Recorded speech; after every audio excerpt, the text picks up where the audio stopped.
যেহেতু আপনার এত চুলকানি আমাকে নিয়ে কথা বলে কথা পারে ভাই, আমি কথা বলতে চাই না। আপনারা আপনাদের বিজনেস করেন, আমি আমার বিজনেস করতেছি। তারা সকালবেলা মুখ ধুয়ে অ্যালকোহল দিয়ে, আর তাহলে আপনিও সকালবেলা মুখ ধুয়ে অ্যালকোহল দিয়ে। জাকির ভাই, হ্যাঁ ভাইয়া, আমাদের আগে ভাইরাল এক ব্যক্তি বলছে আপনি যে তিরামিসু কেক গুলো নিয়ে আসেন, আসলে এইগুলো কিন্তু তিরামিসু না।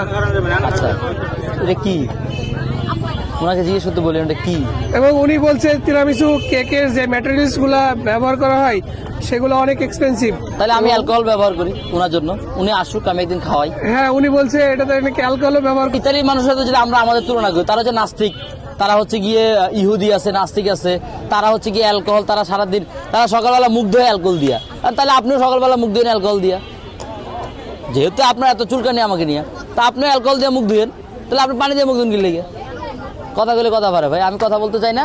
আমার কথা হচ্ছে ভাইয়া, স্বাদ এবং সাধ্যের মধ্যে আমি যতটুকু দিচ্ছি আলহামদুলিল্লাহ, আমার কোনো কাস্টমার রিভিউ খারাপ দিচ্ছে না। যেহেতু তাহলে আপনাদের এত চুলকানির দরকার নাই, আপনারা আপনাদের বিজনেস করেন, আমি আমার বিজনেস করতেছি। আশা করি উত্তরটা পাইছেন। আর এটা কি?